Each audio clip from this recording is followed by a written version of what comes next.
Je vous propose maintenant de passer à la deuxième partie de l'émission qui sera consacrée aux révolutions urbaines à l'époque hellénistique en prenant l'exemple de Sparte dans la seconde moitié du IIIe siècle avant Jésus-Christ.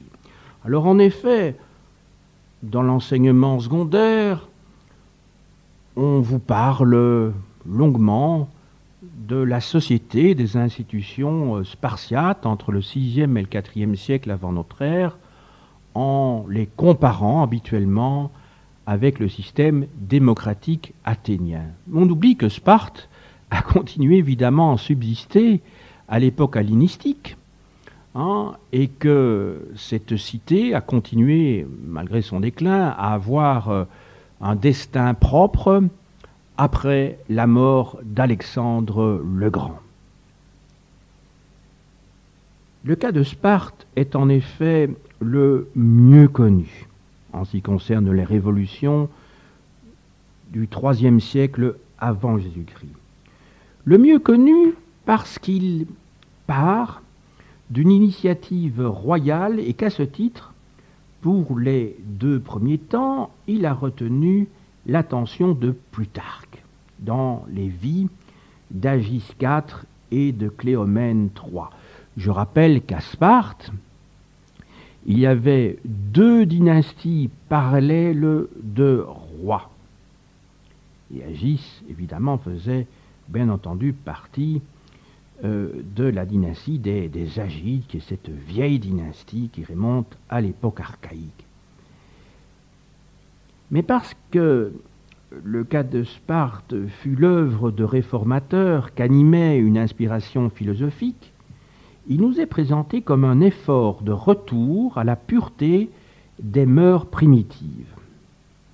Avec Agis et Cléomène, les révolutions sont sublimées sous la plume de Plutarque, c'est-à-dire de Philarque, sa source. Agis et Cléomène sont les seuls réformateurs qui ne soient pas représentés comme des tyrans ou des insurgés. Car en général, la tradition historique grecque, dans Polybe, donc cet historien grec arrivé au IIe siècle avant Jésus-Christ, au moment des grandes conquêtes de la Méditerranée, qui va écrire une histoire universelle, en fait une histoire de la conquête de la Méditerranée par Rome, et dans les sources de Diodore, autre source importante, bien entendu. Donc cette tradition historique grecque est hostile aux révolutions. Elle exprime le point de vue des citoyens bien nantis. Nous n'avons pas conservé d'historiens grecs qui défendent le point de vue des pauvres, abandonnés aux épigrammatistes, et les termes qui désignent les revendications de ceux-ci sont tous péjoratifs et suggèrent le désordre. Alors nous suivrons Plutarque, comment faire autrement, pour Agis et Cléomène, en ne perdant pas de vue cependant la coloration philosophique et quasi hagiographique de son récit. Après la guerre du Péloponnèse, Sparte a accumulé l'or et l'argent. Dans un état presque exclusivement agraire, comme l'était Sparte, cette richesse ne peut être que thésaurisée ou s'investir en dépenses de luxe ou encore en terre. L'antique simplicité spartiate fait place à un goût des plaisirs que Plutarque, après Philarque, condamne, alors que la splendeur d'Athènes est toujours louée comme la preuve de la légitimité de son impérialisme.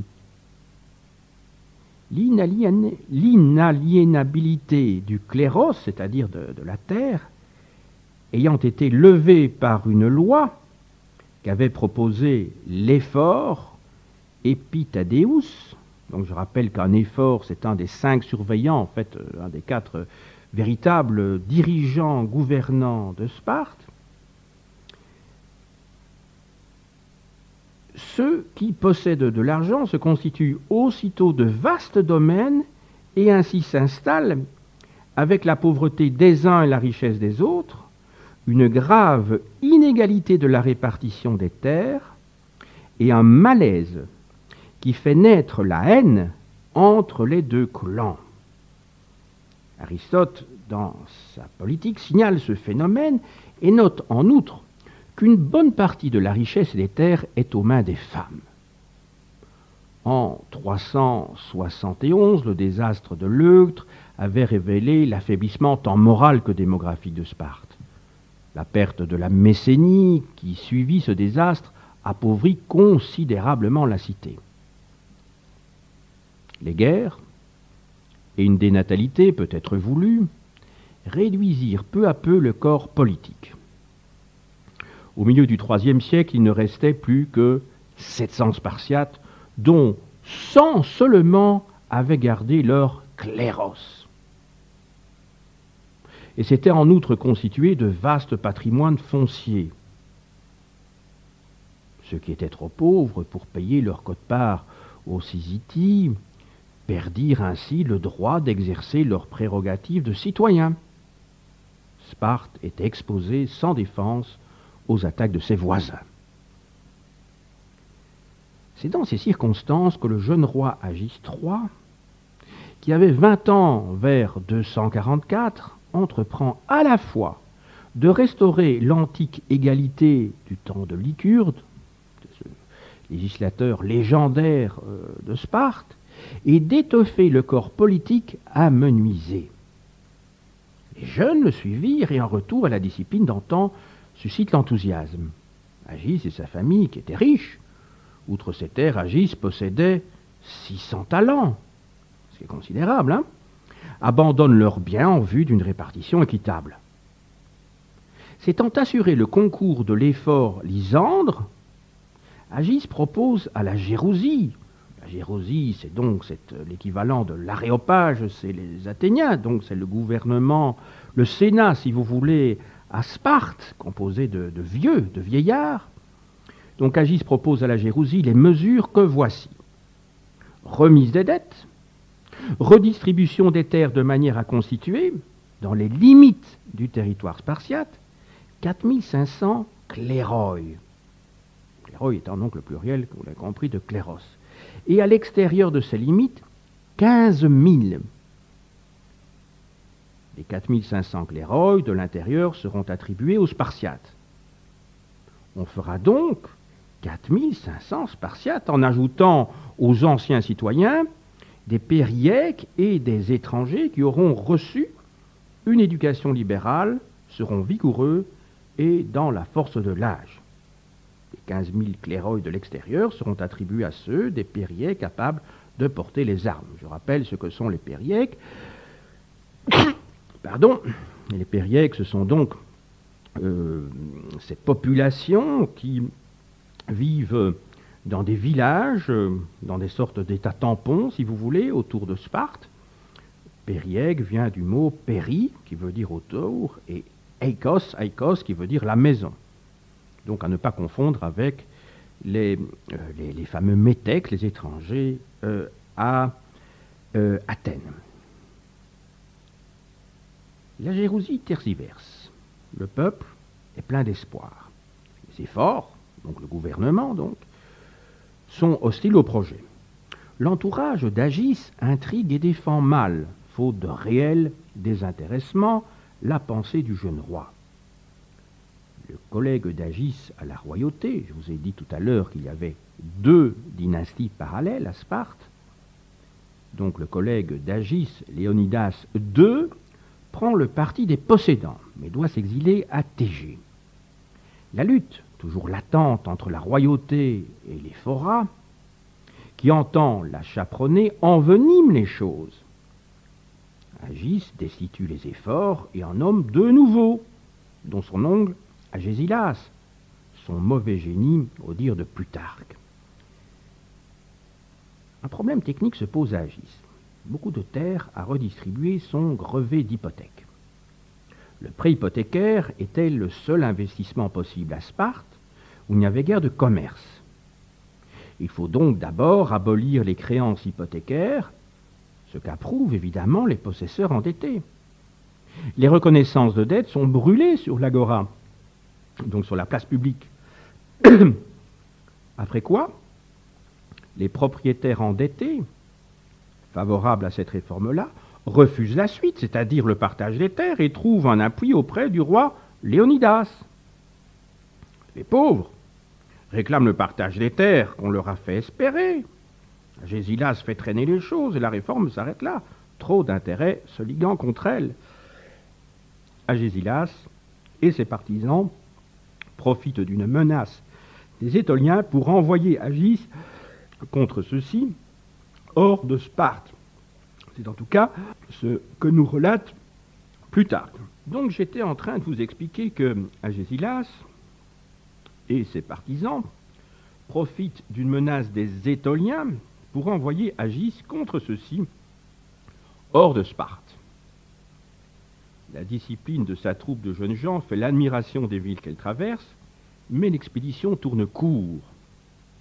Agis rentre à Sparte et est assassiné. Si on la décape de ce qu'elle a d'édifiant, l'histoire d'Agis montre une réforme inspirée par le désir de retourner à la simplicité originelle, aspiration qui remonte au moins à la République de Platon. Agis veut être un nouveau Lycurgue. Il vit le mirage spartiate. Cette valeur accordée au passé est le corollaire de la conscience qu'on a d'une décadence. La simplicité heureuse et vertueuse qu'on attribue au temps des origines se confirme par le thème du bon sauvage que propageait au IIIe siècle avant Jésus-Christ l'ethnographie et que les cyniques exprimaient en choquant. Mais sont-ce vraiment les pauvres qui veulent ce retour à l'austérité et à la nature, ce rêve de riches? Il y a dans l'action d'Agis un malentendu fondamental. Le pauvre ne veut pas l'austérité, il en est saturé. Il veut être plus riche et accéder ainsi à une vie plus facile. Il aimerait aussi, comme Cercidas, voir le riche humilié pour se venger. Le réformateur riche lui-même veut sacrifier sa richesse et celle des autres à un chimérique idéal d'égalité dans l'austérité. Le temps ne lui fut pas donné. Le partage des terres n'eut pas lieu. Réalisée, la réforme aurait-elle résolu les problèmes de Sparte, qui sont des problèmes de survie? D'autres cités trop petites pour se défendre, ce qui était devenu le cas de Sparte, ont survécu tant bien que mal par le synécisme, c'est-à-dire la création d'une fédération de cités. Agis puis Cléomène ont choisi le recrutement de nouveaux citoyens, la politographie. Mais partage des terres et effacement des dettes ne sont pas un remède à l'affaiblissement d'une cité, s'ils ne répondent pas à des faits nouveaux dans l'ordre économique.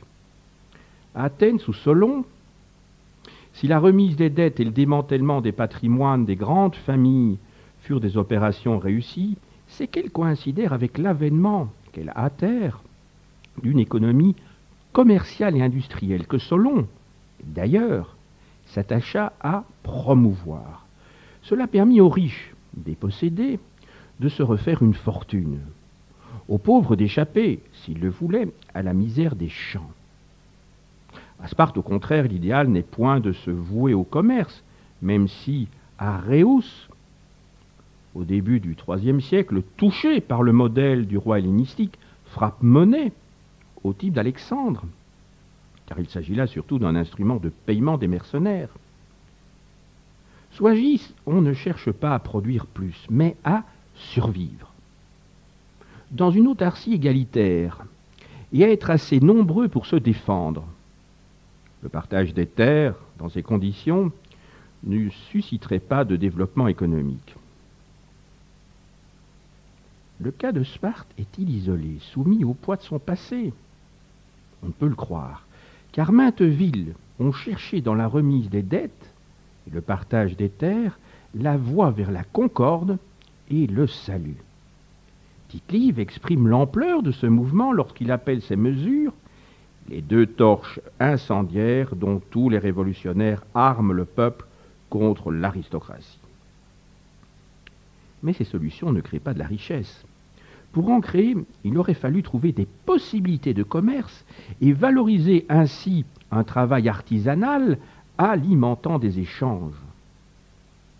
L'échec général des révolutions dans les villes grecques à l'époque hellénistique prouve à lui seul, en l'absence de données quantitatives, que l'économie n'était guère commerciale dans les petites villes et que subsistait la peur de la famine et l'idéal d'autarcie. Aussi, ne nous étonnerons-nous pas de l'échec de Cléomène III. Succédant tout jeune à Agis, dont il était le neveu, il n'avait, dit Plutarque, ni sa prudence, ni sa douceur. Il fut poussé à la fois par la veuve d'Agis, qu'il avait épousée, et par son conseiller, le stoïcien Sphairos de Borystène, à restaurer, lui aussi, l'antique discipline spartiate en même temps que l'égalité. Fils du roi Léonidas, qui avait été associé à Agis IV, il renia la politique paternelle qui s'appuyait sur les riches. Ceux-ci étaient retournés à leur insouciance et la masse était fatiguée de sa pauvreté. Or, précisément,